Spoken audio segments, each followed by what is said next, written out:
Good afternoon. Welcome to the third session on waves and the correction that Maxwell had to make on the Ampere's law so that the equation of continuity is simultaneously satisfied. Then we started talking about, yesterday we started talking about the space variation and time variation that has to get satisfied when all the four Maxwell's equations are satisfied simultaneously. We were trying to get the expression or the solution for an electric field which satisfies all the four Maxwell's equations, and we ended up with the wave equation, the general wave equation, and we attempted to solve the wave equation under conditions like we don't have current, there is no conductivity, it's an unbounded media, an isotropic media, and the electric field is harmonic. By the way, this equation, when you have harmonic fields, the wave equation gets called as the Helmholtz equation. And we realized that the Helmholtz equation is a vector equation which has actually hidden in it there are three equations, and we were trying to figure out what is the simplest solution. And we found that a constant electric field cannot be a solution. We also found that the electric field cannot be a constant in a plane perpendicular to its direction. The trial 3 was an electric field is a constant in a plane containing its direction. That was satisfying, giving us a satisfactory answer for electric field and magnetic field. So we said it's a plane wave solution. We wrote down the explicit solution and found that it's a sum of two exponentials. We figured what this actually physically means. Turns out that these are actually representing waves. So these are vector fields which are time varying, oscillating as a function of time. At the same time, they are propagating in space. And we figured what is the wavelength in terms of beta. Now beta gets called as the phase constant. Beta is your phase constant because that tells you after what length in space would the same phase repeat.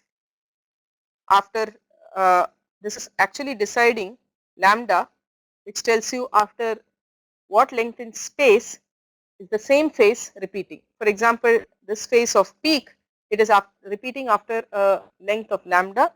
So this is phase constant and it is measured in per meter because 2 pi by lambda, so it's per meter. You also said there is a time variation, and the time variation is given by the frequency omega, and omega t minus beta z is actually giving you the phase as a function of space and time. So this is where the system crashed yesterday, doesn't matter. This is telling us omega t minus beta z is telling you the evolution of the phase of the wave, which is nothing but this parameter sitting inside the cosine function, or which is nothing but this exponential factor which tells you the phase, and that phase, evolution of that phase with time and space is given by omega t minus beta z. So if I want to find out what is phase velocity,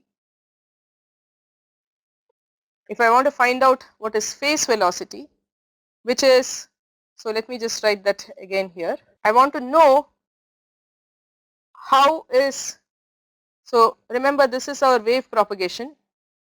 I have this orthogonal set of axes. My electric field is, the envelope of the electric field is, let's say, doing this with space. I want to know how fast is any given phase point is moving with the function of time. I had a simulation here to show you this, but unfortunately that simulation animation is not working in this computer. I'm not able to screen share that. So what I will do is share these animations in the coarse material. So please take a look at that. There are some nice animations on the waves. So by phase velocity, what I mean to say is that we saw yesterday that this, if I take a specific point in space as a function of time, there is an oscillation of phase. So this point started out as a peak at a specific time, but as a function of time, there was an oscillation because of which the phase was changing at that point. Similarly, so that was omega t variation. Similarly, there is a variation as a function of space. Now, if I am asking myself the question, what is the velocity with which the phase is propagating? That is the phase velocity, right? So, phase velocity actually represents the velocity with which a constant or a given phase. Now, that given phase could be a peak, it could be a trough, it could be a phase of 0, it could be 2 pi, it could be pi, whatever you can pick that phase. What is the speed with which that phase point is propagating in time? That is your phase velocity. So, velocity with which a constant or given phase propagates, it is your phase velocity, referred to as Vp. So, how do I calculate that? I have all the information required to calculate that. My phi is a constant, which means, because I want to find the velocity with which a constant phase is propagating. So, phi is a constant, which means minus my omega t minus beta z is a constant. If I differentiate this once, I get omega, differentiate with respect to time, I get beta dz by dt is 0. So, dz by dt is nothing but velocity. So, this phase velocity is nothing but your omega over beta. So, if I have information about beta, or rather beta and omega, beta is a spatial, remember this lambda, which was this wavelength, is defined through beta this way. Omega was this frequency with which the time oscillation is taking place, and they are related to each other through the phase velocity omega over beta. Now, what was beta? Remember, beta is the phase constant, and we derived beta through gamma as alpha plus j beta. Gamma was the constant which was appearing in our solution here in the exponent, and we call that as the propagation constant.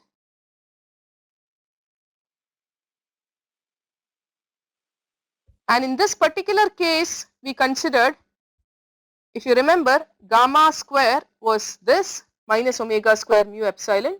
So, it turns out that alpha equal to 0 for this case. When I say this case, I mean when sigma is 0, when there is no conductivity. So, lossless case where you have gamma is purely imaginary. So, alpha is 0. In that case, your propagation constant and the phase constant are identical in numbers, in magnitudes, and that beta turned out to be omega root mu epsilon for you, which means your phase velocity is omega over omega root mu epsilon, which is 1 by root mu epsilon. And if it is medium, is the medium that I consider is vacuum, your epsilon is nothing but epsilon 0 and mu is nothing but mu naught.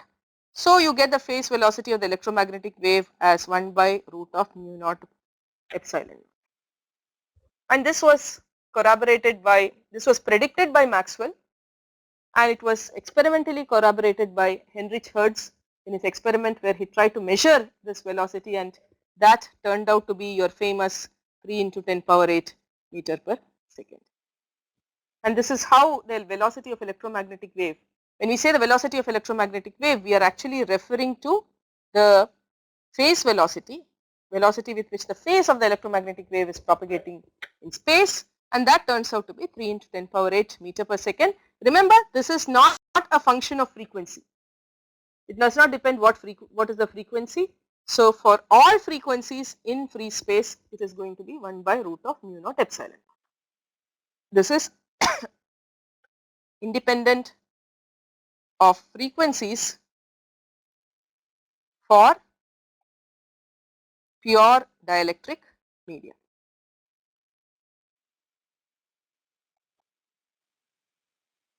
The other way of, in fact, this relation beta is omega root mu epsilon. This is what gets referred to as the dispersion relation, because this tells how the phase constant is decided by the material medium and the frequency. So if I plot beta for different values of omega, beta versus omega, it's going to be a straight line, and the slope of the line is beta over omega, which is root of mu epsilon. Well, you do it as omega versus beta or beta versus omega, doesn't matter. Omega versus beta is if you are plotting. In more of solid state physics application, you would plot actually omega on the y-axis and beta on the x-axis, because you might end up with media where there are gaps in this, creating band gap materials and so on. But the point I am making is this line is called as the light line, and this is your dispersion relation. The dispersion relation is a line if it is a pure dielectric medium. This is simply linear. So as a frequency increases, your beta increases, your lambda decreases. Now all this is fine. We also figured what is a magnetic field yesterday. So towards the end, we also talked about, derived what is a magnetic field, and we also figured that the electric field to magnetic field is a fixed ratio, and magnitude of that ratio is impedance, and that is characteristic of the medium, which is epsilon by mu. So that's your intrinsic impedance. And we ended up with the concept, this is where we summarized, or the concept of transverse electromagnetic wave for a dielectric medium. Now let's go ahead, I will go back to the previous slide. Let's go ahead now and try to see what happens when you have wave propagation in a conducting medium, which means I'm going to relax the condition that sigma is 0. I'm going to put the condition sigma not equal to 0. I'm going to see what happens if I have sigma not equal to 0. So in fact, we derived that wave equation when you had sigma not equal to 0. It was this here. Del square E is mu sigma del E by del T plus mu epsilon del square E by del T square. This was the general wave equation just before we put in the condition sigma equal to 0. So I'm going to start with that wave equation. Del square E is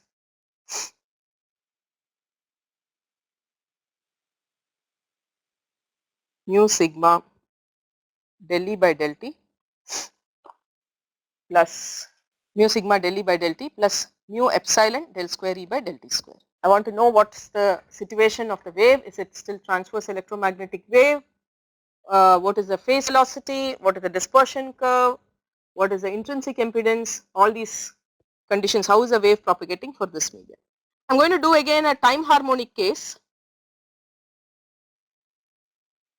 which means I will replace my E, X, Y, Z, T as E, X, Y, Z. Time function is represented as a harmonic function, and this is real part of this T power j omega t. And what's the advantage?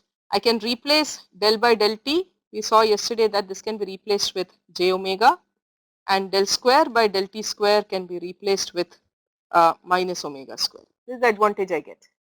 So my del square E is nothing but j omega mu sigma E plus minus omega square mu epsilon. So my del square E is, I can take out j omega mu outside, and this would be, so this would be omega mu is out, so this is sigma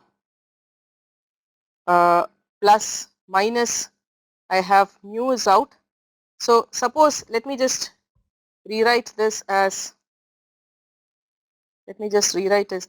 j omega mu sigma E minus omega square mu epsilon naught epsilon r E, where epsilon r is a relative permittivity of the medium. Then this is, and suppose I pull out j omega mu, then I can write this as sigma minus 1 I write as j square, I replace minus 1 with j square.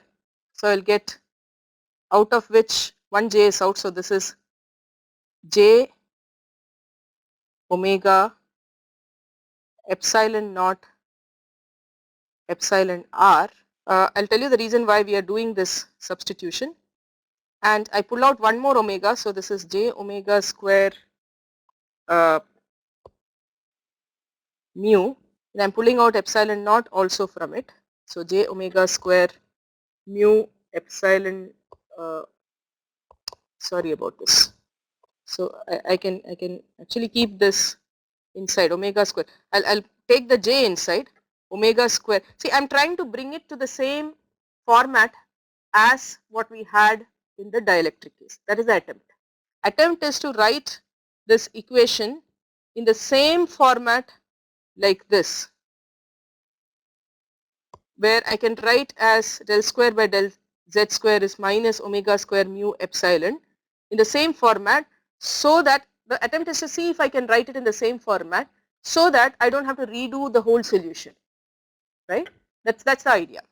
So that's where we are doing this juggling. So if I take omega square mu epsilon naught, what remains inside is, if I say take out omega square, omega is taken out, epsilon naught is taken out. So what I will end up with, j, because j goes inside, sigma, I don't have epsilon naught in the first term, so I have j epsilon naught. I have only a single omega here, so I should have one more omega in the denominator. So j sigma by omega epsilon naught, and there is a minus, omega square is out. So what will remain is epsilon r times E. So now if I replace this, you see all this is a constant. J sigma by omega epsilon is a constant for a given frequency.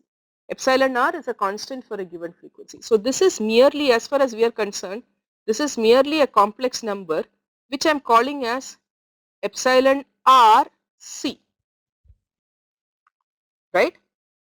This, so that I will write this as omega square mu epsilon naught epsilon r c. Now you look at the format, omega square mu epsilon naught epsilon r is what you had here. What we had yesterday was here minus omega square mu epsilon, which was minus omega square mu epsilon naught epsilon r. Now I have the same thing except that, okay, it's minus omega square mu epsilon naught epsilon r. So I have omega square. So if I write this as minus, so if I take this negative, this becomes negative, this becomes positive. So I have minus omega square mu epsilon naught. Instead of epsilon r, my epsilon rc is epsilon r minus j sigma by omega epsilon. So I just had to replace the relative permittivity of the medium with relative permittivity of the medium minus some number which is sigma by omega epsilon 0, which is the contribution because of the fact that the material is conducting. because if my sigma is 0, epsilon RC is epsilon R, I go back to the condition where it was purely dielectric. So we have cast it in this. So even for a conductor, what we managed to do is to cast the wave equation in the same format, and so I can write my wave equation as this is equal to gamma square E, and so I can write the solution of this wave equation as E naught plus e power minus gamma z plus E naught minus e power plus gamma z, and again I can claim all the relations, all the results what we had for the dielectric medium, except that now your epsilon R is not the relative permittivity, it is the relative permittivity, effective relative permittivity of the conductor.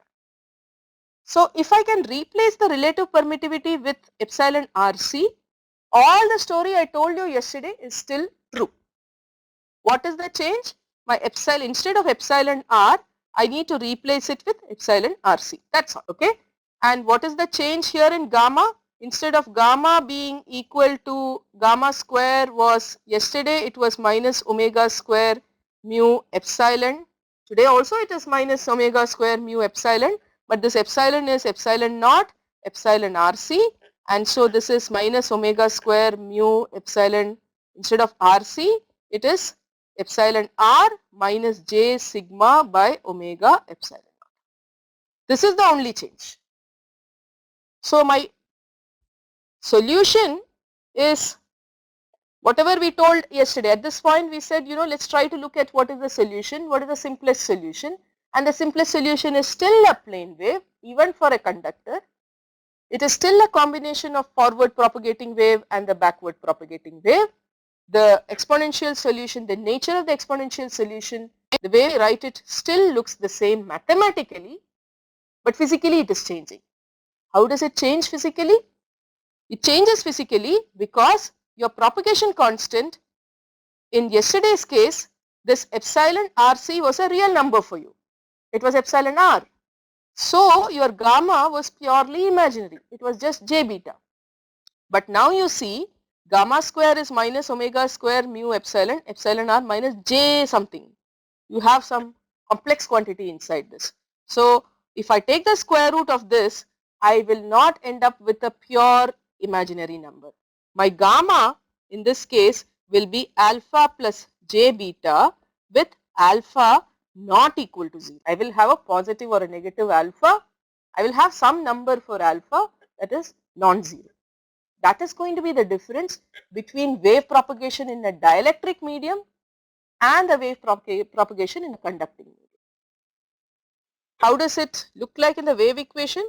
It's going to be like this: E naught plus, instead of minus gamma, you will write it as minus of alpha plus j beta z plus E naught minus e power alpha plus j beta z, and of course you will have an e power j omega t, which is telling you the time variation.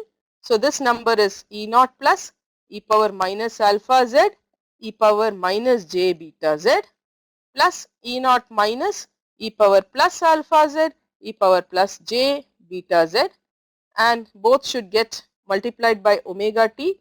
So I will write this as e power plus j times omega t minus beta z, and this would be, instead of this, we could write it as j times omega t plus beta z.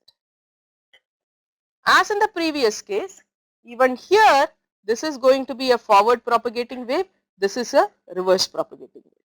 This forward propagating wave, this e power j omega t minus beta z, is a forward propagating sinusoid, except that now the change is its amplitude is modulated with this function e power minus alpha z. What does that mean? It means if I take the real part of the whole thing, it is E naught cos omega t. So the real part of this E field is E naught plus e power minus alpha z cos omega t minus beta z, and if I am putting a vector, it can be in an arbitrary direction, let's say ax. How would this look like? This is again cos omega t minus beta z. So if I take the x axis, y axis, z axis picture what I drew yesterday, that picture is still remaining the same except that the amplitude. So yesterday's picture had something like this, the wave was propagating something like this, but now the wave, the amplitude of the wave is decreasing as a function of z, which means if I try to draw the wave, it's not going to have, all the crests and troughs will not have the same amplitude. The amplitude is going to progressively decrease. So let me draw a shorter wavelength.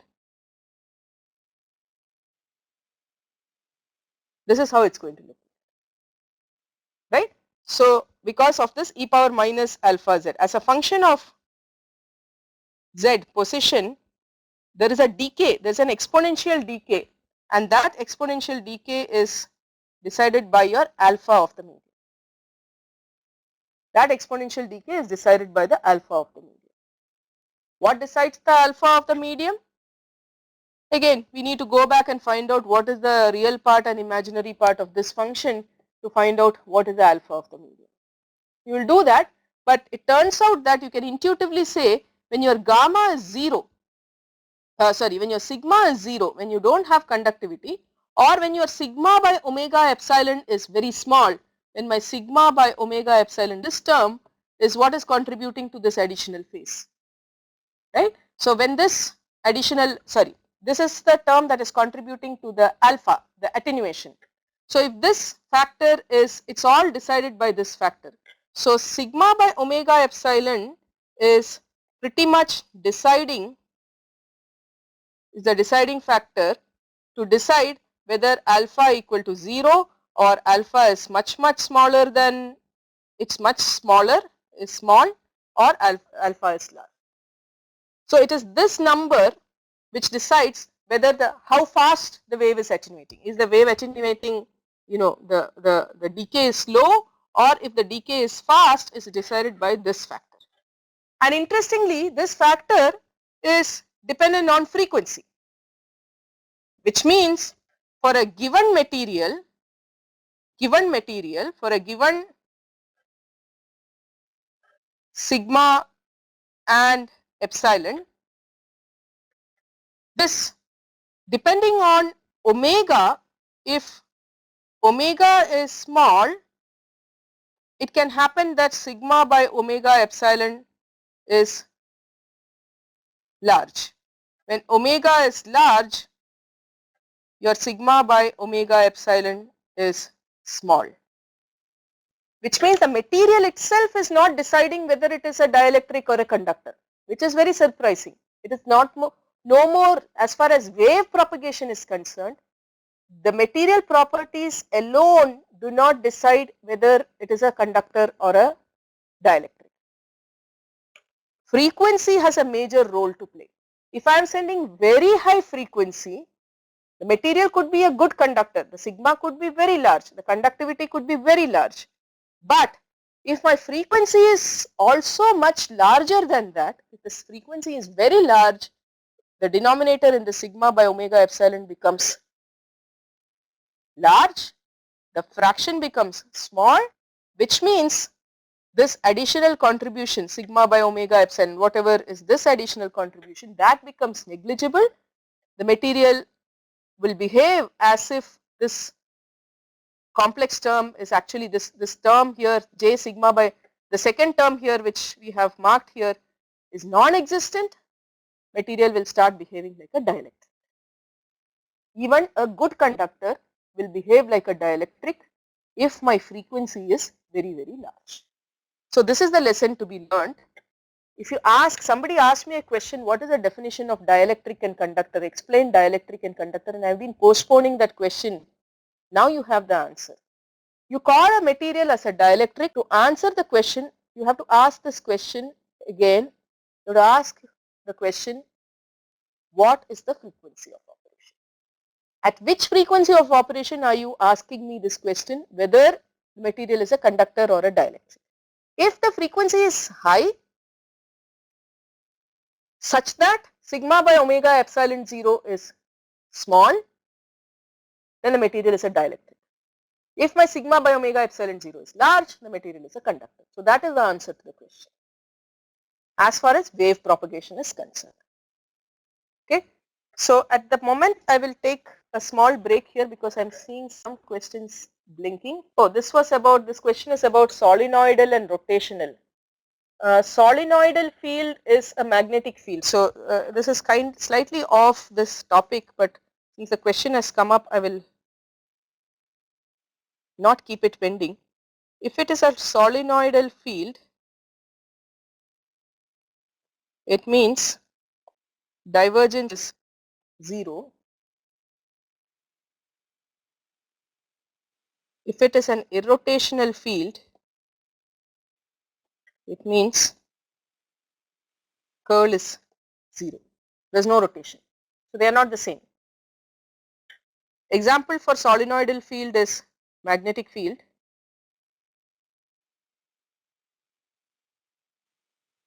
And example for this is electric field, not always though, in the static case. Curl of A is 0 because it always diverges. If there are any other questions, can you please post it? Okay, so this is the first hand output from what happened in a conductor, that as the field is propagating, it is when the field is okay. This is fine. I mean, as the field is propagating, it is attenuating. What about this side? Is it getting amplified because it is exponentially amplifying? Does it mean that the negative propagating wave propagating in the negative direction, it's e power plus alpha z? Does it mean that it's getting amplified because e power alpha z means exponentially growing function? You want to think about it. If the field is exponentially growing, I'm somehow creating energy. That's not possible. So what the catch there is, this is negative propagating wave, which means your z is negative. Wave propagating in the negative direction. Z axis is in the negative direction. So if it's negative direction, it means that even though e power alpha z we are writing, the z is negative, so it is actually e power minus alpha z. So as the wave is propagating in this direction, that wave is also kind of attenuated. Okay. So the deciding factor is sigma by omega epsilon 0. Now there is one more interpretation to this deciding factor. If you look at curl of H is sigma E plus epsilon del E by del T. Now that epsilon del E by del T for time harmonic case, it is J del by del T is J omega epsilon. So in a way, of course, I know this is the conduction current and this is the displacement current. So if I take the magnitude of the conduction current to the magnitude of the displacement current, that is sigma by omega epsilon, and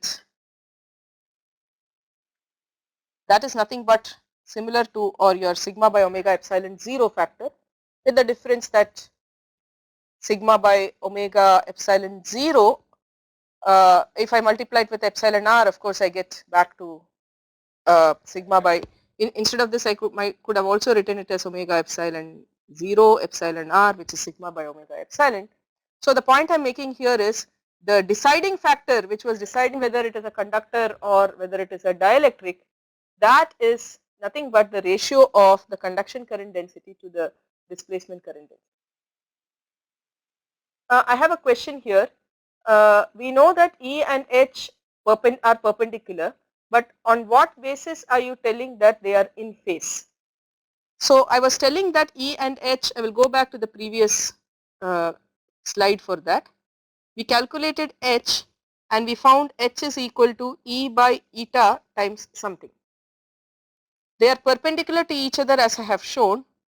They are in phase because your H naught, which is the amplitude of the forward propagating wave, is E naught plus over eta, and this eta is epsilon by mu. This is for pure dielectric. I am talking about pure dielectric. It's epsilon by mu. So this eta is a number which is a real number, because epsilon by mu is a real number for a pure dielectric. This is real number, which means your H naught plus is only a fraction of E naught plus. There is no H naught plus and E naught plus are in phase, because this is a real number, because epsilon is a real number for a pure dielectric. The moment epsilon becomes complex, just like in a conductor, we can work out that right away.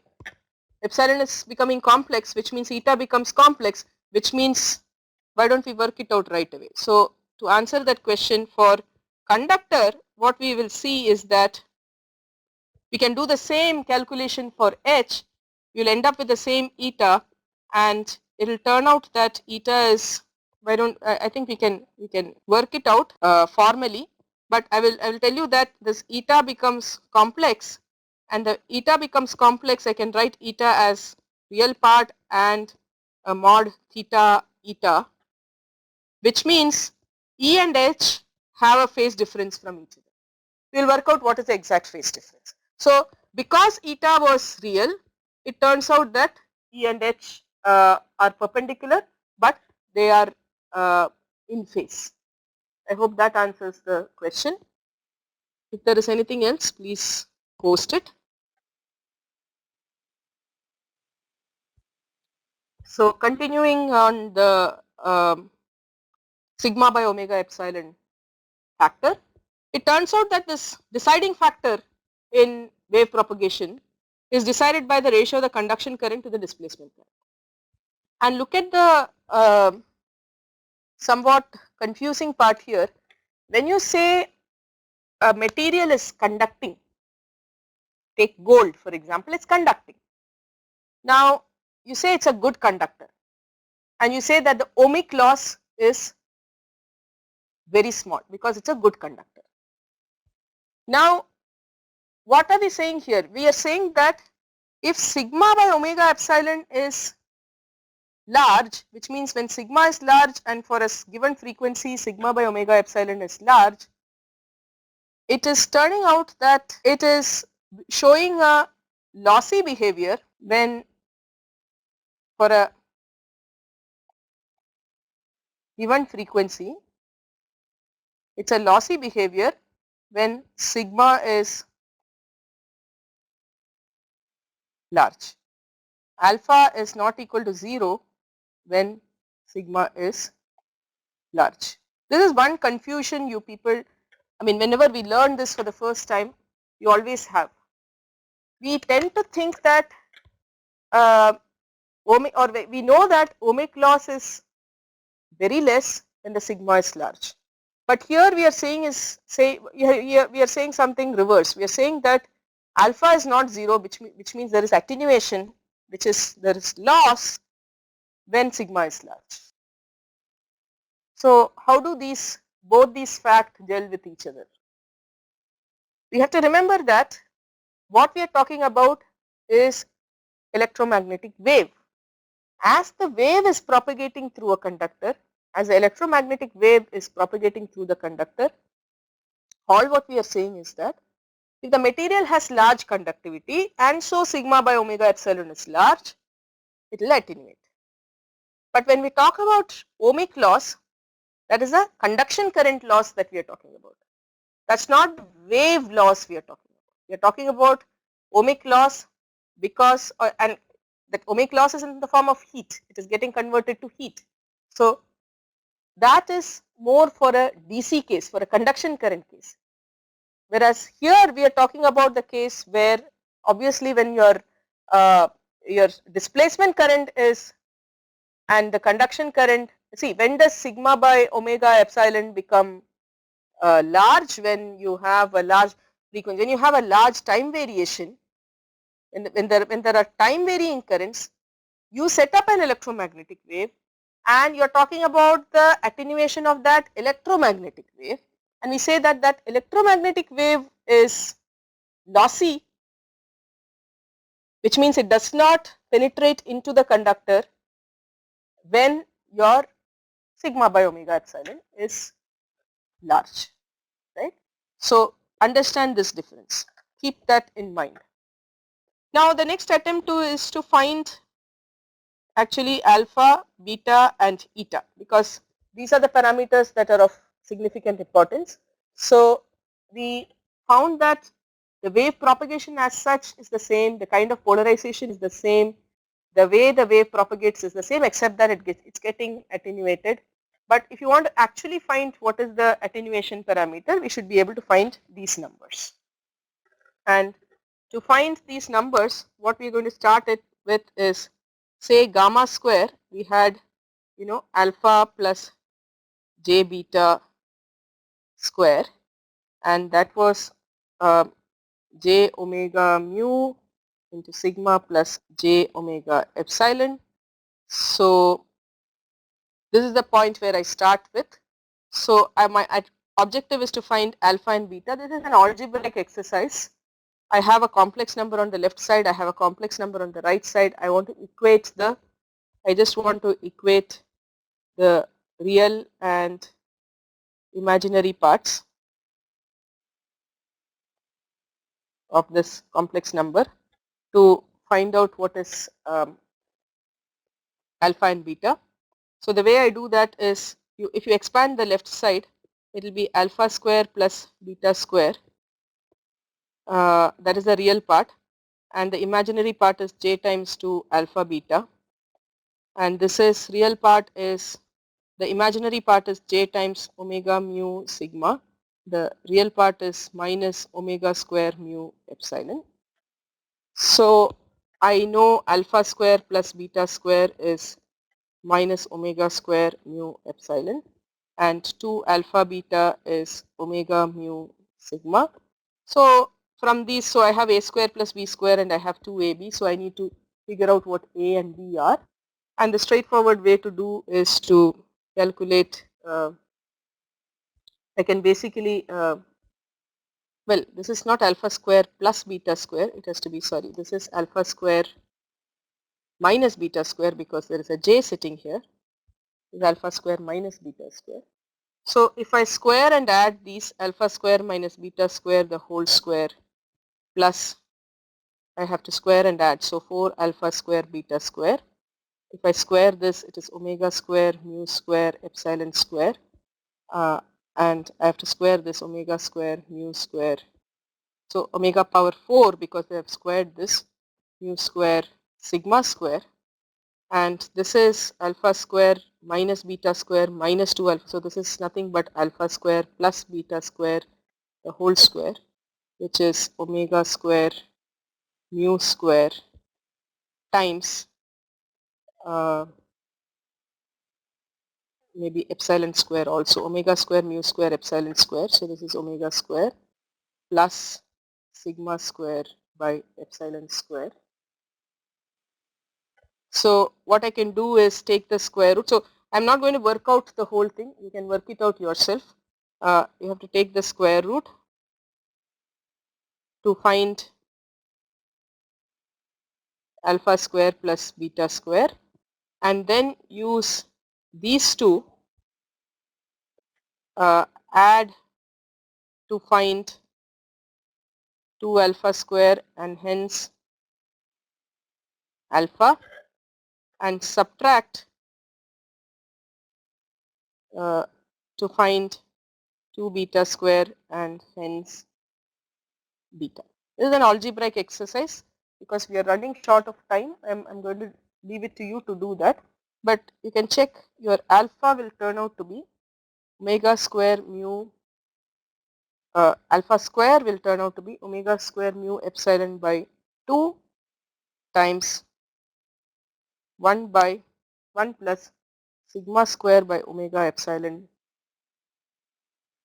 square minus 1, and beta square is going to turn out to be omega square mu epsilon by 2 times root of 1 plus sigma square by omega square epsilon square plus 1,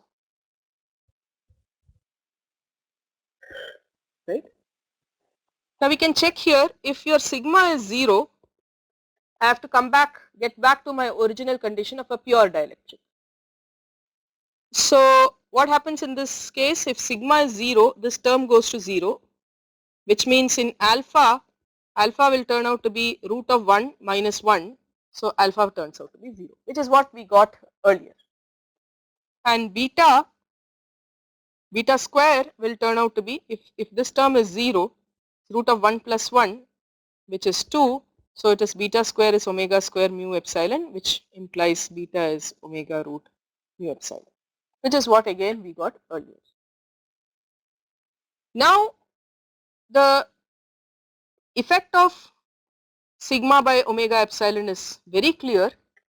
Even your dispersion relation. So first observation is, if my sigma by omega epsilon is large, my alpha is large, which is what we got earlier also, but I have now written specifically what alpha is, because as this number goes larger and larger, this number becomes significantly different from 1, and so you have a non-zero contribution to alpha. And then what happens is, what we saw, the wave is going to attenuate.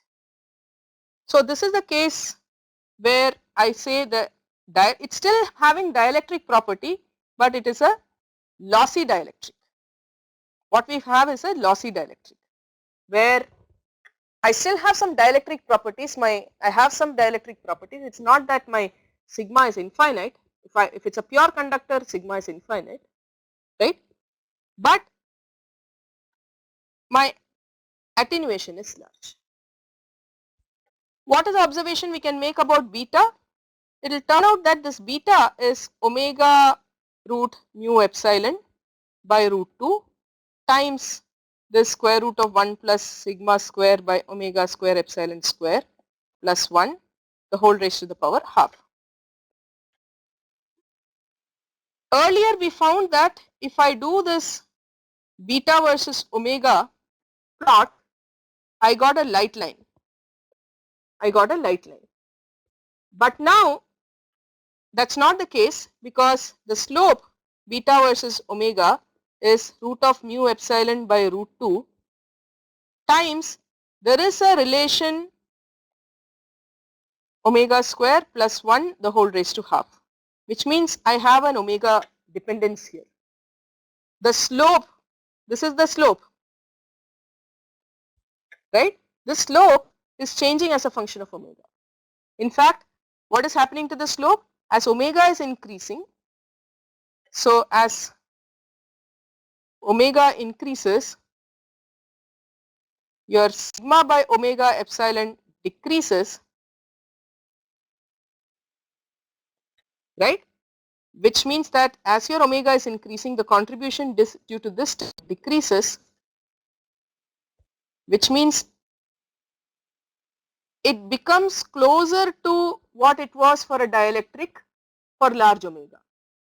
But for small omega, or when for omega is small, this number, this contribution of this term is large, and hence the slope, if you see the slope, it used to be mu epsilon, but it is mu epsilon by root 2 times some number, and that number is a larger number, which means the dispersion relation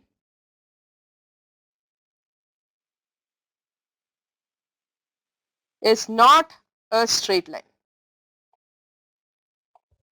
The slope is larger than root of mu epsilon. So if this was the slope, I had a larger slope, and finally it converges to mu epsilon.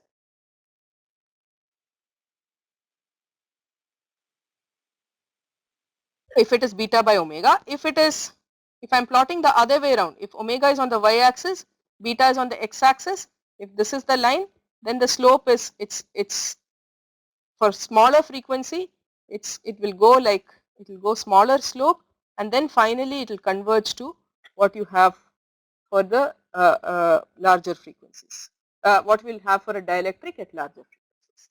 So the effect is your dispersion relation is modified. You start worrying about what frequencies you are working with. So that's a physical significance of calculating this beta. Now what about eta? So to find eta, what we will do is to find h. Now h is given by, we know curl of E is minus mu del h by del t, which is minus j omega mu h.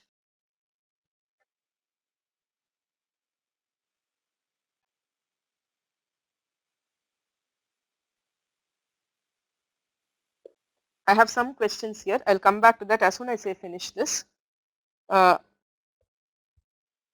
H is minus, so this is minus 1 by j omega mu curl of E. And let's take our forward propagating wave, sorry, curl of E.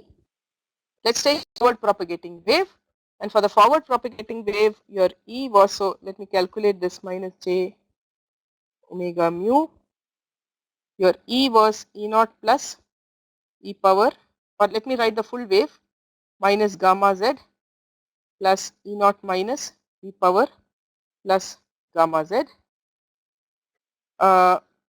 This was, so I cannot write it here, this is actually my Ex, which was varying as a function of z.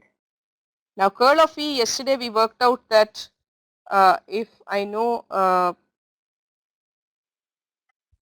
curl of E yesterday, the same, I mean nothing in this wave has changed, so the curl of E is nothing but minus del Ex by del z. So I have to just write it as minus 1 by j omega mu del Ex by del z in the Ay direction with Ex as this.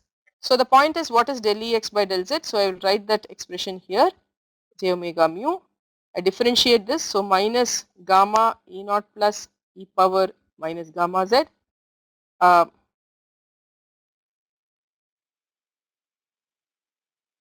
plus E naught minus gamma e power plus gamma.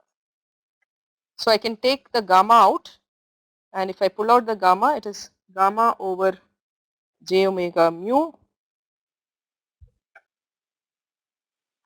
times this becomes, and I take multiplied by negative, so E naught plus e power minus gamma z, and this negative gets multiplied here, so this is minus E naught minus e power plus gamma z.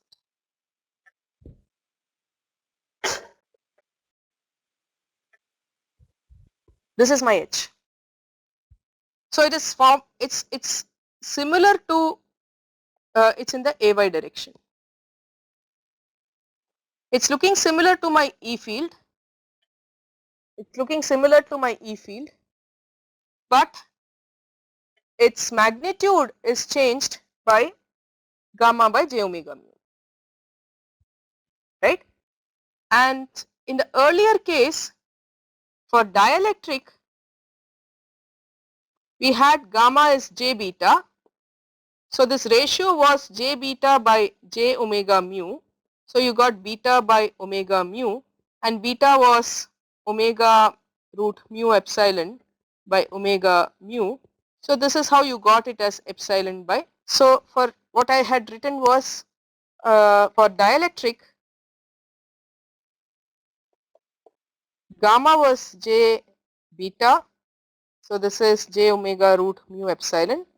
So your fraction gamma by j omega mu turned out to be root of j omega root mu epsilon divided by j omega mu. So this turned out to be root of epsilon divided by mu, and this turned out to be a real number. But that's not the case for conductor. Just now we saw that for a conductor, your gamma is alpha plus j beta. It is not only complex. So I want to know what is, and yesterday we found that this E by H ratio is what we call as eta, the intrinsic impedance, and that turned out to be a real number, and because it is a real number, the E and H field are in phase. What is the situation here? If I want to calculate this gamma divided by j omega mu for conductor, I have to substitute what gamma is, and gamma we worked out earlier is root of j omega mu sigma plus j omega epsilon. I mean, I'm writing it out from here. This is my gamma, j omega mu sigma plus j omega epsilon. This is my gamma. This is my gamma square, j omega mu sigma plus j omega epsilon. So I write that divided by j omega mu, because I am trying to find out what is the intrinsic impedance. I am trying to find out what is the phase difference between the electric field and magnetic field. So this is under root sigma plus j omega epsilon divided by j omega mu, and this is, if I write this as, and clearly, I mean, this is really not a real number, it's a complex number. So I can still write it in terms of sigma by omega epsilon, right? I can write it in terms of sigma. I can divide by, so I can divide the numerator and denominator by sigma by omega epsilon plus j divided by, I mean, I've divided the numerator and denominator with omega by epsilon divided by j omega mu divided by omega epsilon. So this was omega epsilon by omega epsilon. So I am dividing this. So it turns out that this is sigma by omega epsilon plus j divided by j times mu by epsilon, something like this. So again you are seeing this sigma by omega epsilon playing a role. And what is the role it is playing? If my sigma by omega epsilon is 0, I don't have sigma by omega epsilon, this j cancels out, I end up with root of epsilon. So if sigma by omega epsilon is 0, my eta will or it gamma by j omega mu is becoming, this becomes 0, so I get back my root of epsilon by mu, which is what I got earlier. So here again your sigma by omega epsilon is the factor that is playing a role in deciding whether your eta is real or complex. So in general your eta is complex, and I write eta as real part e power j theta, the imaginary part where theta is the phase of intrinsic impedance.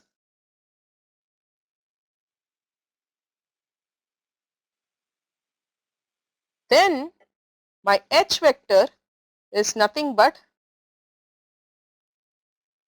e by eta, e naught plus e power again minus alpha z e power j omega t minus beta z, and if I write this as eta, here this will be minus j theta plus my negative propagating wave magnitude of eta e power plus alpha z e power j omega t plus beta z, and this is e power minus j theta, and that is obviously in the ay direction. Now let's see what this means. This means if your E vector is having a specific phase, the H vector is a fraction of E vector, and that how much the E and H vector is differing is decided by this intrinsic impedance, the magnitude of the intrinsic impedance. But this theta, there's a phase difference. Your H is lagging behind E by a phase angle theta. What decides that phase angle? That is decided by the phase angle of the intrinsic impedance. What decides the phase angle of the intrinsic impedance? Sigma by omega epsilon. Because if my sigma by omega epsilon is 0, your phase angle is 0. As my sigma by omega epsilon becomes large, so as the conduction current becomes different from the displacement, or conduction current to displacement current ratio becomes large, the sigma by omega epsilon becomes large, it means that your eta, the intrinsic impedance becoming, the medium starts showing complex impedance behavior. Complex impedance behavior means E and H are out of phase. So what would be the phase angle? I mean, what would it mean as far as the wave propagation is concerned? It would mean that if my, yesterday we drew this electric field and magnetic field for dielectric, today we will do the same thing for lossy dielectric. Let's say this is my E field direction, this was my X direction, Y direction and Z direction. The envelope of the field is doing this.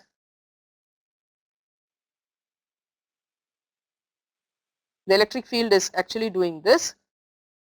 It's decreasing, then it is increasing. Because there is an attenuation, the next peak is not as high as the next peak. The next crest is not as high as, the amplitude is not the same as the first crest because of the alpha factor.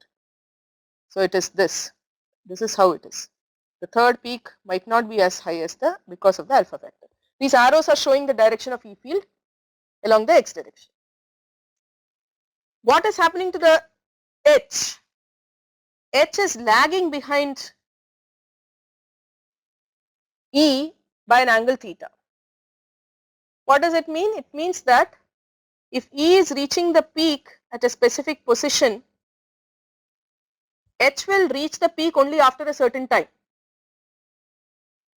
E has reached this negative maximum at this time, the H will reach its negative maximum only after a certain time. That is the meaning of phase lag. So how do I sketch it? E field is reaching its maximum, H field is not reaching at its maximum at the same phase point. Let me choose another color here. H is reaching its maximum, maybe this is the point. So H is somewhat like this.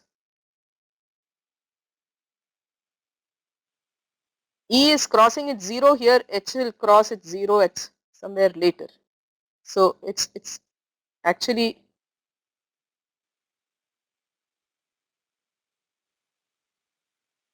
it's reaching its negative maximum somewhere here, next maximum here, H will reach its somewhere here. So this is how the H field is. It's not a very nice picture, but the meaning is the H reaches its maximum later than E field. This is the meaning of saying they are still orthogonal to each other. Remember, this E vector and H vector are still orthogonal to each other, but the way they are oscillating, as E is at its peak, H was also at its peak. So let's say E is oscillating this way, H is oscillating this way, and the wave is propagating in the forward direction. In a pure dielectric, what it meant was when E was at its peak, H will also be at its peak. As E is going down, H will come down. E goes negative, it goes negative. And this is how it was oscillating. But in this case, what happens is, there's an animation to show this also, but let's see if the screen share works, we will do it. Otherwise, I will send this animation to you. But the point is, as the E is at its maximum, H is not at its maximum. E goes down, after some phase lag, the H reaches its maximum. The oscillations are still orthogonal. H is doing this oscillation, E vector is doing this oscillation. But it's just that, so you can think about it as two swings. One swing, and in a park you have seen, you have from the same support, you have two swings. While the first swing is at the maximum, the second swing is not at its maximum. It will reach a maximum at a later time, maybe after the first swing has come down. So in the case of swings, both the oscillations are in the same direction, but in the case of E and H field, the oscillations are in orthogonal direction. So you have to think about two swings, one swing which is doing this, another swing which is doing this, right? and assuming that they don't hit each other, they are probably at different supports, so they don't hit each other, but they are reaching their maxima at different time points. That is where, that's what happens when the medium becomes lossy, when it's a lossy dielectric. So I hope this answers the question that what happens to the phase difference between E and H while they are being perpendicular. That is pretty much what we want to do about, again, of course, you can find the phase velocity of the wave. Phase velocity would be, we did that in terms of dispersion diagram, dispersion curve. So phase velocity was the reverse of this. Omega by beta is the phase velocity. So this is root 2 by this whole thing raised to minus half would be the phase velocity. And the way omega versus beta, so you saw that the phase velocity is not a constant as a function of frequency. It's a function of, whereas in the conductor, in the dielectric, you saw that the phase velocity is a constant, does not depend on frequency. But here it is a function of frequency. So that is about lossy dielectrics. Now the question is, I have two questions here, but I will answer that question after we do the next section, because the answer to those two questions lie in the next section. We move on to a case where it is a good conductor. What is an ideal conductor? For us, ideal conductor means sigma is infinite, very, very, very large sigma. A good conductor means, very large sigma. You have a value of sigma which is very, very large. But in the language of electromagnetics, good conductor does not necessarily mean large value of sigma. Good conductor actually means large value of sigma by omega epsilon. Large conduction current as compared to displacement current, because this is nothing but the ratio of conduction current to that of the displacement current. So when we say a good conductor, what we actually mean in the waves, as far as the electromagnetic wave is concerned, is that the conduction current is large as compared to displacement current. To the extent that I can say what is large, sigma by omega epsilon is much, much, much larger than 1. And as you know, as we discussed earlier, this is not only the property of the material, it is also decided by the frequency. Larger is a frequency, smaller, even if it is gold, which has a conductivity of some 10 power 7 Siemens per meter, that will act like a poor conductor, that will act like a dielectric when your frequency becomes very, very large, right? So if I am trying to send very high frequency through gold, it's not going to go through. It's going to behave like a dielectric. Low frequencies, yes, which is why it is very hard to build high frequency circuits, because your conducting pads will not act as conductors. They will act as dielectric. It will not carry current. It has to carry. You have to do something special to make it carry the electromagnetic wave. So next question is related to the transmission line and things like that. So I will finish this before we take the next question. But if you have any other question, please type it up in the question sheet. Don't wait for the end of the session.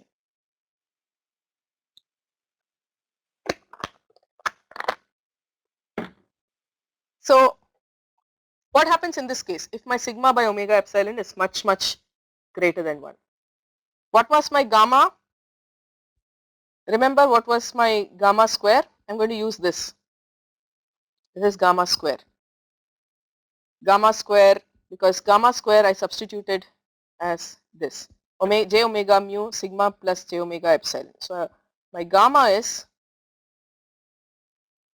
square root of j omega mu sigma plus j omega epsilon, and if I take my omega epsilon out, so this is j omega square mu epsilon sigma by omega epsilon plus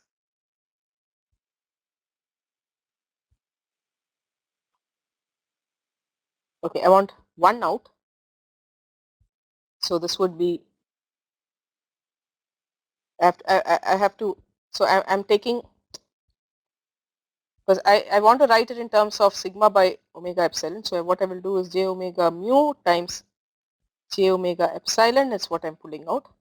So I get sigma over j omega epsilon, that's what I pulled out, plus 1.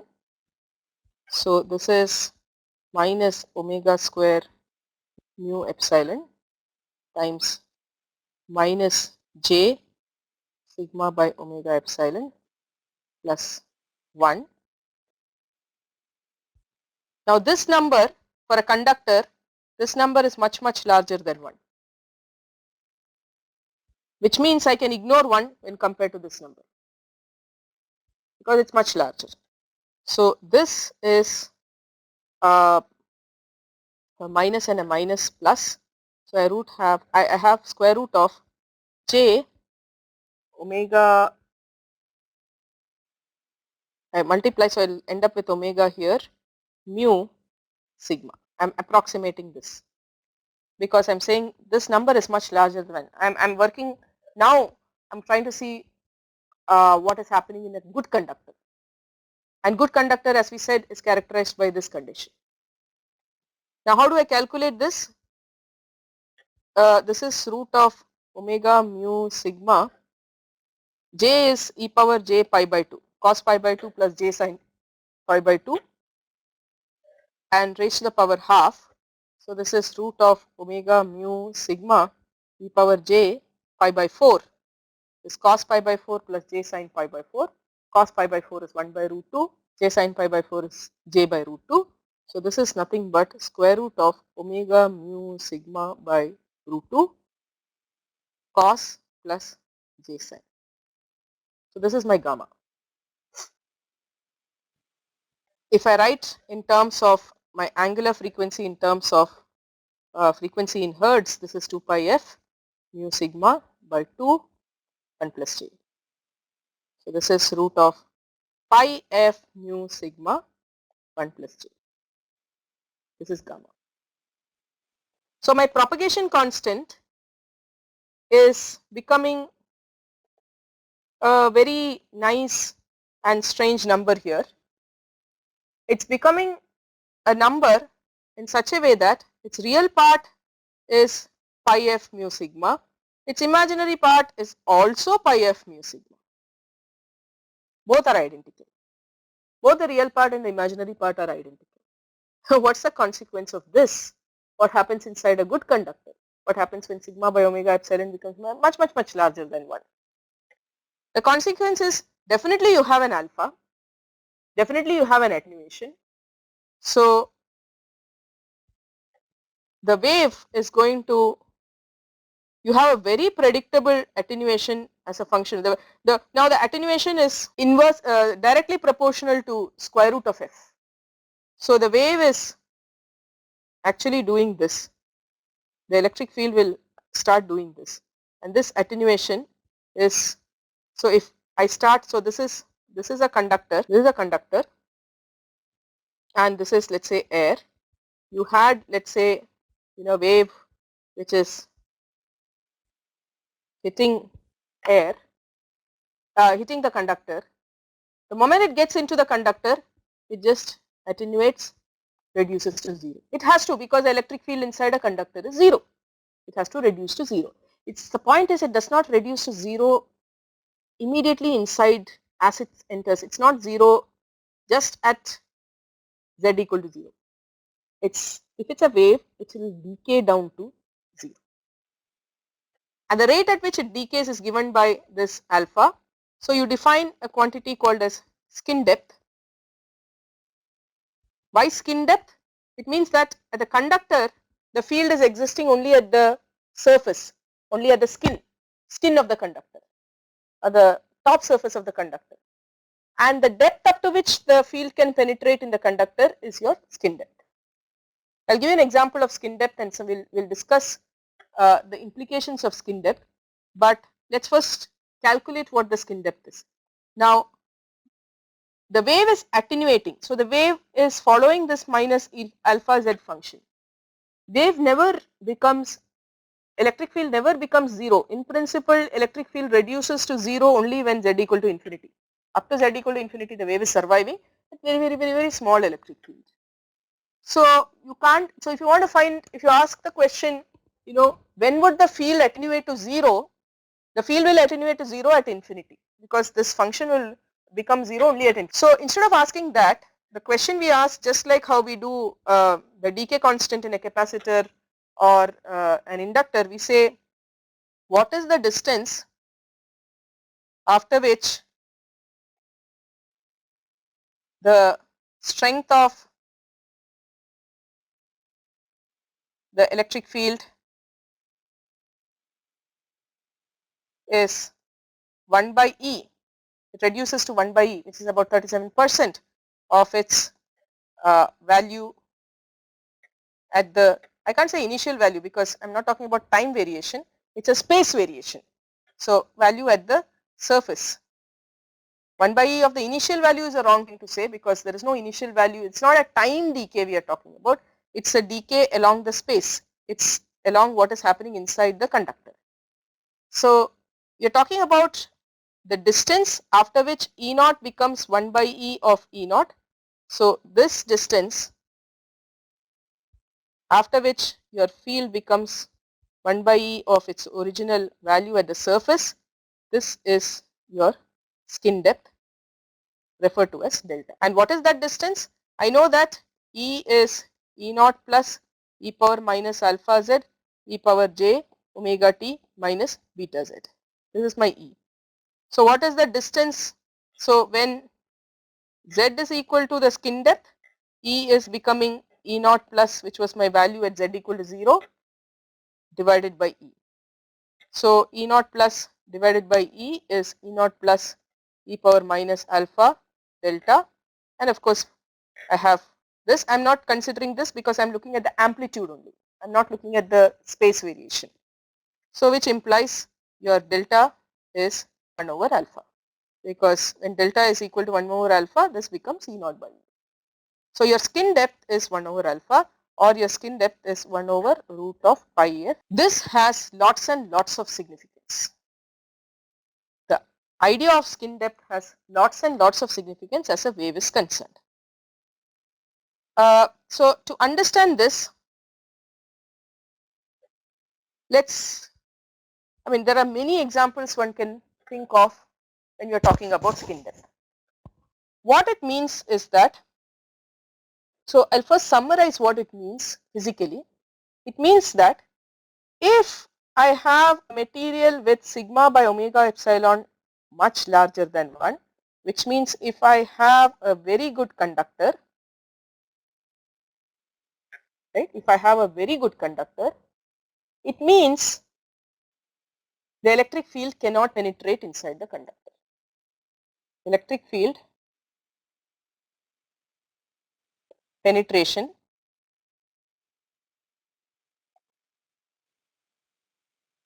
inside the conductor is reduced. So actually penetrates only up to this skin depth. I mean effectively 37, it's reduced to 37% of its value at the surface after the skin depth. So let's take this example. Somebody had asked an example question. You know, oh, I have a question. Where do we apply the concept of the skin depth? Have patience. That's what we are going to discuss. I have a question which says Maxwell's equations, are they applicable for transmission lines? And I'm saying yes, they are applicable for transmission lines. And I'm going to explain to you the concept of transmission line, the electric field inside the transmission line, the electromagnetic, how energy is propagating in transmission line through electromagnetic waves, and where is skin depth playing a role there. Okay. So let's take the case of a simple conductor. I'm just exaggerating the dimensions of a conductor. I am using this. This is just a source conductor. There is some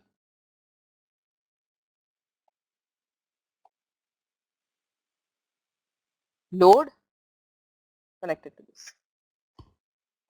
I have just exaggerated one part of the conductor. This is nothing but a conductor. This is a conductor. I mean, any of this, even this part is only a part of that I am exaggerating so that I can show the fields inside it. But this is true for all the conducting wires.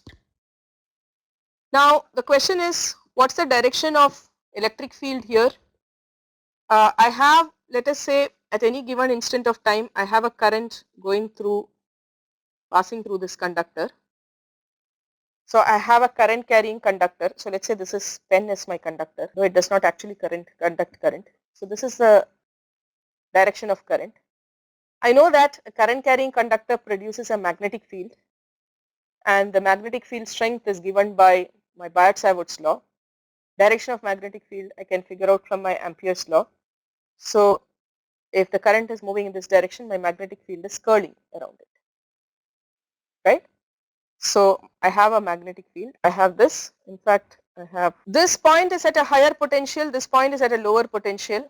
You know, this is a higher potential point and this is a lower potential point because the current is flowing from, you know, positive to negative, which means in this conductor, this is at a higher potential, this side is at a lower potential, which means my electric field in the conductor is actually along the blue line. So blue line is representing electric field. The red line is representing the magnetic. Now you think this is AC. This is alternating current. What is the direction of conduction current? J conduction current is sigma E, which means, let me use another color, green. So the green is representing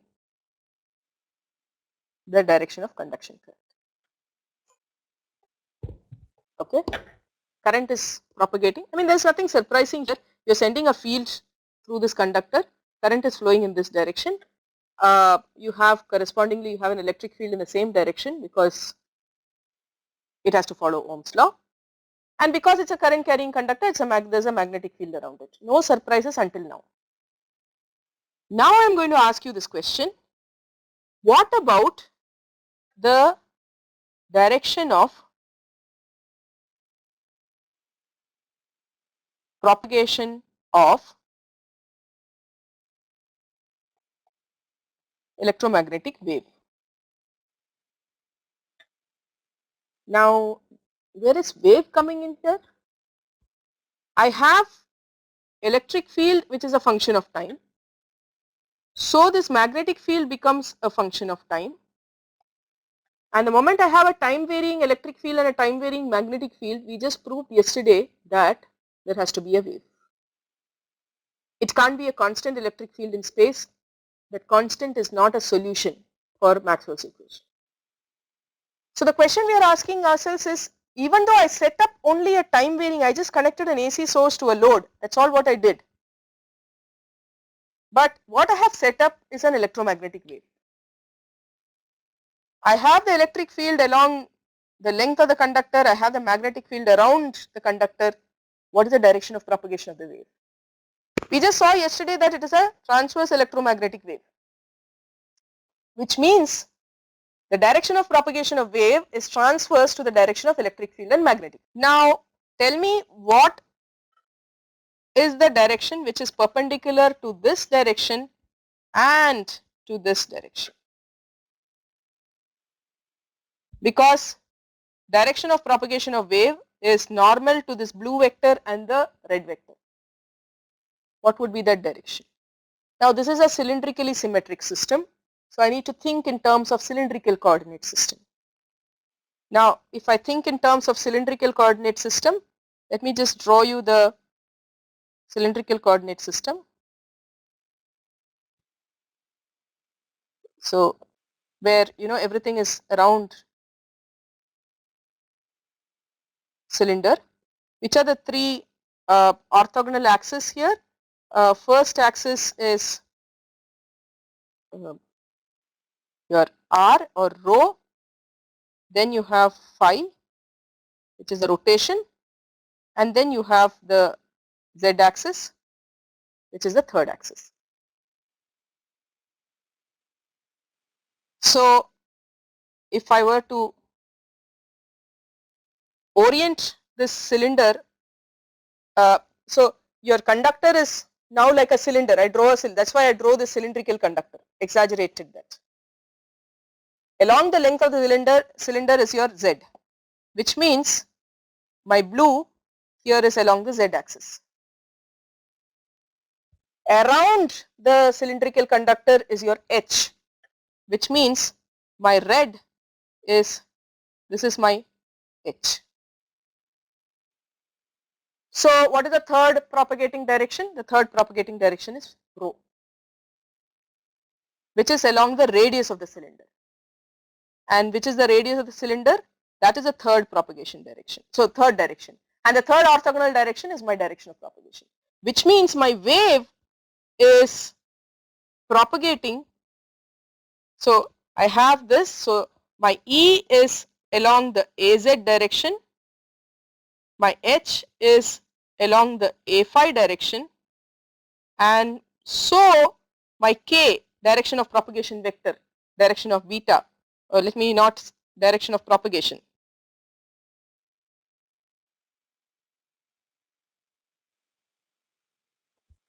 should be along the A rho direction.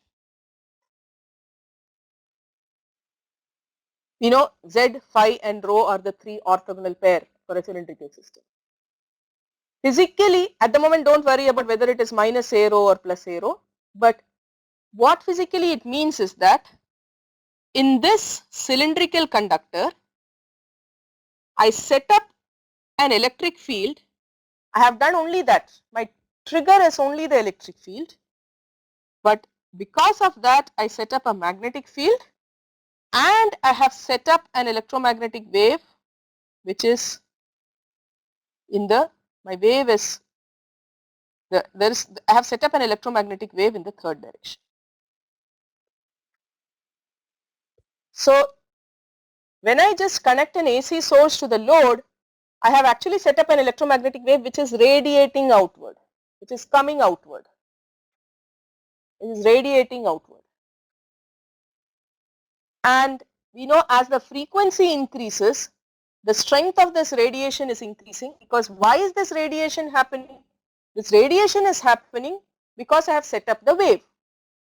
Why have I set up the wave? The wave I have set up because my curl of H, because I can write it, that is easier. Because my curl of H is not just the conduction current, it is also the displacement current.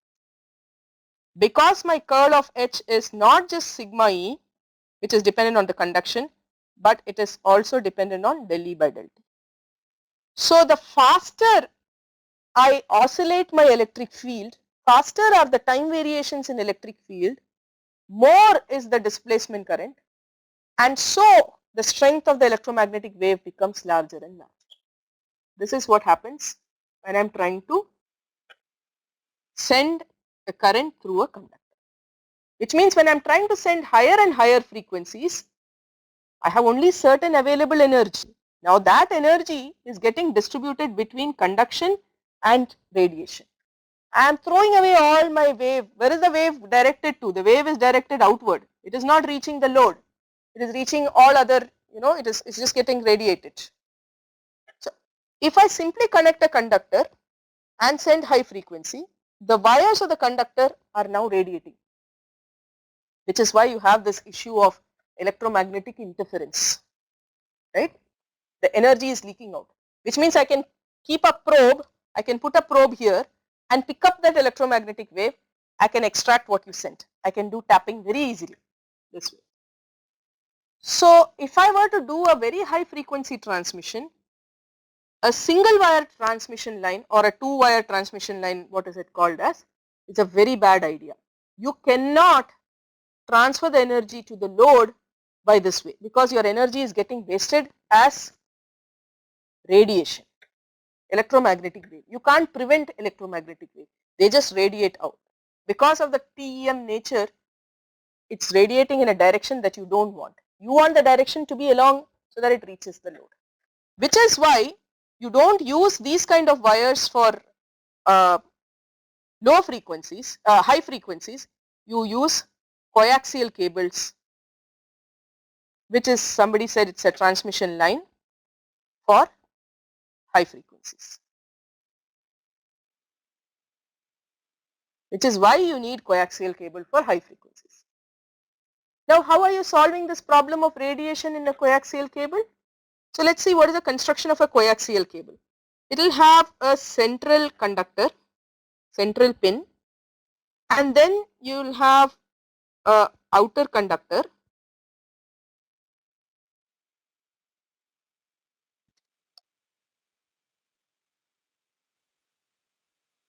I have just drawn it slightly bigger, the central pin bigger, but it is, and then, so this outer is kind of, this outer conductor is a kind of braided in the sense that it is all completely metallic.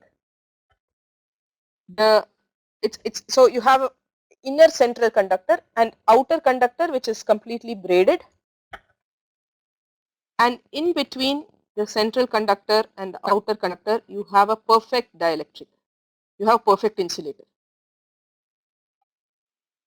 And the way you make the connection, the central pin is red, it is hot wire, you will connect your AC source this way. The outer, so this is plus or the hot wire and this is your ground. I should be writing ground in green.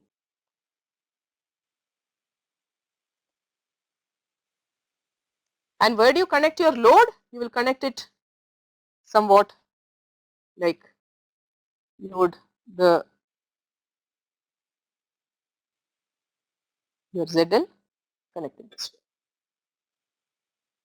How are you solving this problem of electromagnetic radiation? How are you making sure that the entire energy is now getting to the load?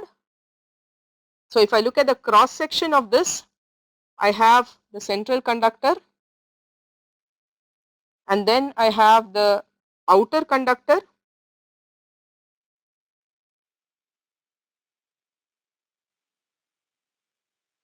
and you see how I have connected. The plus and the minus are here. So at every section of the line, the inner conductor is at a higher potential when compared to the outer conductor when this end is positive and this end is negative. So my E field direction is from high potential to low potential. If, of course, in AC when the cycle reverses it is the other way around. I am talking about a cycle where this end is plus and this end is minus. So current, where is it going? It is going through this. How does a current complete its path? It goes through this, passes through the load, and then it completes its path through the ground. This is how it completes. So the center is again the current carrying conductor. You have a magnetic field around it. So the direction of magnetic field is curling. So if current is going into, the magnetic field direction is, let me try and draw it in black. Magnetic field is H is along A phi. Your electric field, what did you do now when compared to the previous case? In the previous case, electric field was, if I had a single wire, the electric field was along the Z direction. What we did smartly in a coaxial cable is, we turned the direction of electric field so that electric field is along the arrow direction, along the radius. So what happens to the direction of propagation of the wave? The third perpendicular direction, which is AZ direction, right? So what did we do? We turned the electric field so that your wave is now forced to move along the Z direction, so that at high frequency, when anyway you are setting up a wave and that wave is now moving along the z direction. It's moving towards the load. So you are confining the electromagnetic wave inside the coaxial cable. There is no loss of energy because you have dielectric in between. So that dielectric current, there is no conduction current inside the dielectric, but you are propagating it as an, when at high frequencies, you are propagating it as an electromagnetic wave, so that all your energy now reaches the load. And this is what we call as a transmission line. And this transmission line becomes relevant when you are working at a high frequency, or in other words, when the length of transmission becomes comparable to the or larger than the wavelength of your oscillation. So the question was, does electromagnetic wave applicable for transmission line? Very much. It is this concept of electromagnetic wave that led us to this design of a coaxial cable. Very much applicable. So in a transmission line, even though you would have learned transmission line in circuit theory as a combination of inductances and capacitances and phase delays and so on, the way the energy actually propagates through the transmission line is as an electromagnetic wave. It's propagating as an electromagnetic wave, right? So you're able to achieve a complete transfer of energy from one end of the source to your receiver. Now the reverse can also happen. So this was the concept of answer to the question, and this is how so your energy is, this is how your energy is transferred to the load as electromagnetic wave, as a transverse electromagnetic wave. You have only one mode in a transmission line, which is a transverse electromagnetic wave. Later on, at some stage, if you get a chance to do waveguides, I will prove to you that in waveguides, TEM is not the only way of, transverse electromagnetic wave is not the only way of propagating. There are other ways of propagating. It's probably a topic of next class or next session in QEEE. But the point is, in a waveguide, so this is a waveguide, this is a transmission line. In a transmission line, your electromagnetic wave exists as a transverse electromagnetic wave, TEM wave. E has a specific direction, H has a specific direction orthogonal to E, and the direction of propagation is third. Now coming back to skin depth. Now where is skin depth coming in here? Now if I go back to the conductor, a single conductor, it means that the electromagnetic wave, even though at high frequency, so we said at high frequency energy is in the form of electromagnetic wave, it is radiating out this way. But do you have electromagnetic wave inside the conductor? Can I have electric field inside the conductor? You said the way this kind of conductor works is because electric field is in this direction, so you have conduction current in this. But the moment I set up waves, do I have electric field like this at the center of the conductor? No, because what actually happens is the skin effect. There is electric field here, there is electric field here, there is electric field here, but you see the amplitude of electric field decays. So in the bulk of the conductor, inside the conductor, there is no electric field. The electric field is confined. If I draw the cross section, if this is the cross section of the conductor, the electric field gets confined to maybe only this part of the conductor. It's there only in this part of the conductor. The bulk, inside the bulk of the conductor, there is no electric field. When there is no electric field, there is no current, which means at high frequencies, any conductor is taking current. It's as if the current is moving outward the skin of the conductor. You have current only in this region. So when we write resistance as R is equal to rho length by area of cross section, what is the area of cross section for a wire? When you usually take area of cross section of a wire, you take pi r square. where completely R is a complete radius. But at high frequencies, your R is equal to rho L by A, your A is not pi R square, because the current is not at all flowing through the entire radius. It is flowing only in this region wherever there is electric field. And what is that region? Length of that region, or the thickness of that region is your skin depth. This gives rise to the concept of AC resistance of a wire. When you write R is equal to rho L by A, it is where A is pi R square, that's the DC resistance. But when you have alternating current, when you have time varying field, the whole story changes. You have time varying field because of skin effect. You have electric field existing only very close to the surface, it's not there inside. Because electric field is there only on the surface, you have conduction current, your current is only on the surface, so the resistance is corresponding to this region. So this area is the area of the shaded region, which is much smaller. So new area is the area of this strip, circular strip of thickness.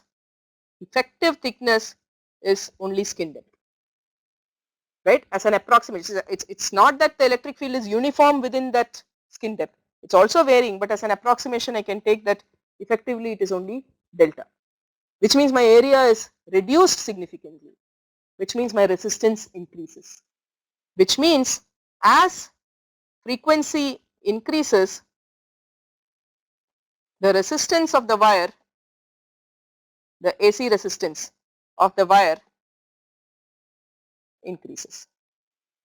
So all my calculations, my circuit design is going to fail if I do not take into account the fact that a conductor, first of all, a conductor can be called as a conductor only at specific frequencies. Second thing is, as a function of frequency, its resistance is changing, and unless you take care of this AC resistance, frequency dependence of AC resistance, all your circuit design is not going to function because of the reason we said. So this is the first major consequence of skin depth, that you need to account for AC resistance. Now there are other interesting consequences also. You know, in a PCB board, printed circuit board, you want to have low resistance and for bonding wires, and if you want low resistance, which means sigma should be high, and you would want to use gold. But if you start using gold in PCB, which is what they do at high frequencies, what you will end up doing is, your boards become more and more expensive because it's gold. Maybe not very, now in the recent times gold prices are starting to fall, but it's still very expensive. You would like to have conduction through gold, but to reduce the cost, what you can do is you can do silver inside and then gold outside, simply because you know that conduction is only happening in as far as only in the region where there is skin depth. So you can put even silver, it need not be silver, it could be copper, or it could be any low cost metal. You can take a low cost metal, you gold plate it, the thickness of the gold plating should be such that it is at least the skin depth. Use it for your conduction, because your current is going to see only this skin depth part. It's not going to penetrate inside because it's at high frequency, it's not going to penetrate inside. So whether you put copper inside or gold inside, it's not going to matter. So electroplating with gold can actually cut down the cost of bonding wires. Another thing we see is, your cell phone signals will fade inside a train or inside a lift or something like that.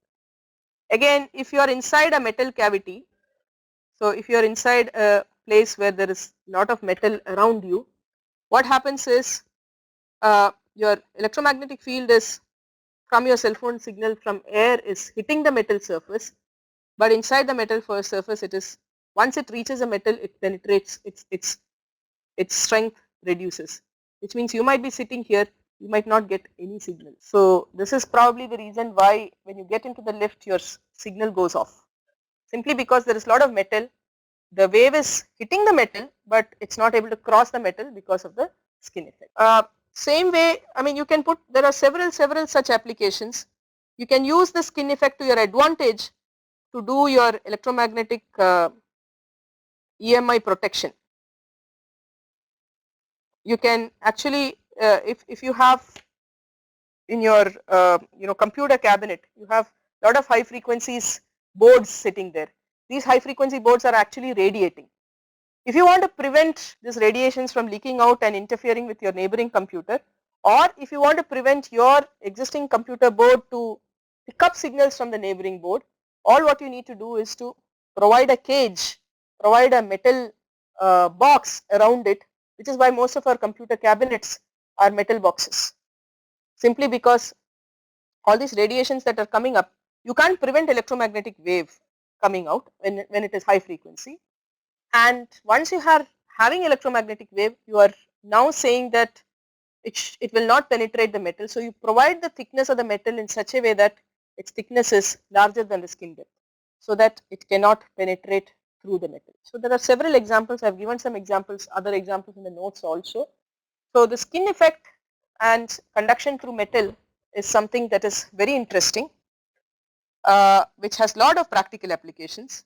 And one of the things that we want to mention before we close is that since your alpha is 1 by pi f mu sigma, if you want to calculate eta for this intrinsic impedance, let me just write it here, intrinsic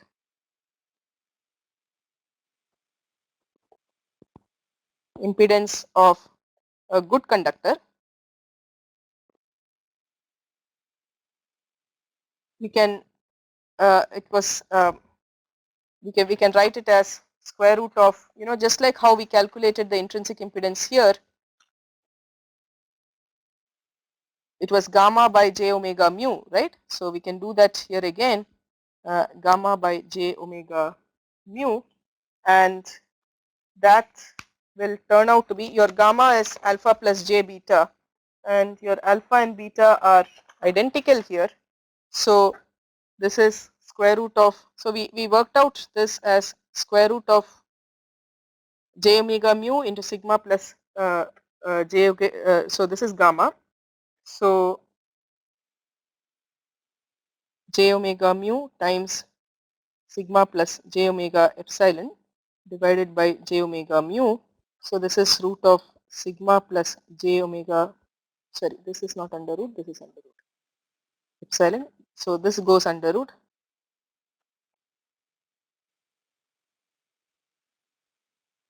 and this is approximately equal because your sigma by omega epsilon is very large.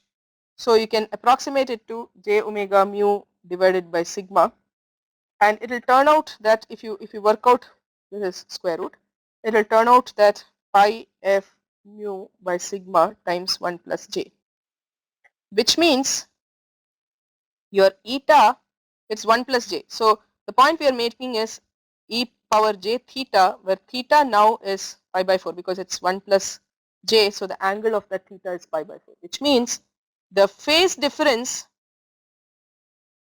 between electric field and magnetic field is pi by 4 for a good conductor. Electric field and magnetic field. See, in a lossy dielectric, we said electric field and magnetic field are out of phase by an angle theta, which is decided by the phase of eta. But now we are saying that if it's a good conductor, the phase angle is fixed, it's pi by 4, which means when electric field is at its maximum, magnetic field is not at its maximum, but it's in such a way that there is a phase difference of 45 degree between the electric field and magnetic field. Now, with that we conclude, and from what we had promised originally, one small topic that remains is power flow and Poynting theorem. So we have done up to this. this we could have completed had we not had the half an hour glitch yesterday. So what I propose to do is I can probably do one more session if you are interested. The session will be on Monday, next Monday between 2 to 4, where I will do pointing theorem and power flow and maybe work out some of the tutorial problems. So if colleges are interested, please join in that session. I will do it anyway so that I complete what I promised. We need another 15 minutes to do pointing theorem and power flow and maybe 1 hour to discuss some of the tutorial problems. So we will solve some of the problems which I had put up or maybe some additional problems, and then we can discuss if you have any questions. Now let me take the questions here. We know that E and H are perpendicular, but in what basis they are in phase? So that question is answered. Maxwell's equations applicable for transmission line? Yes, very much. That's what is answered. Is it related with Maxwell's equation? I suppose it is for the transmission line question. Yes, it is an electromagnetic wave, so it is very much related to Maxwell's equation. How would a dielectric act for low frequencies? PSGCT has asked this question. So I think partly that also is answered. Now whether you call it as a dielectric or not is dependent on frequency. So there is no question of dielectric behaving at low frequencies. They are saying that when your sigma by omega epsilon is large, it's conductor. Sigma by omega epsilon is small, it is dielectric. Is a time varying electric magnetic field represent transmission line? We have answered that. Solenoidal rotational we have answered. Dispersion. Dispersion tells you how your phase velocity is changing as a function of frequency. So in one case we found beta is omega root mu epsilon, so that omega by beta is 1 by root mu epsilon. So this phase velocity is a constant. If the phase velocity is constant, there is no dispersion. But later we found that for a lossy dielectric that was not the case. We found that there is omega by beta. In fact, we worked out beta by omega, so you just have to invert it. Omega by beta, if I invert this, that is depending on frequency. So this is a dispersive medium. So a lossy dielectric is a dispersive because the velocity is changing as a function of frequency. Some frequencies are seeing travel with smaller speed, some frequencies travel with a larger speed. That is dispersive. Where do we apply this concept of skin depth? I think this was a question that was asked earlier, so I hope I have answered that also. So I will close this session now and we will do the rest of Poynting's theorem. So a 1 hour session next Monday between 2 to 3. If there are any questions or concerns, please convey it to the QEEE team. They will relay to me. Thank you.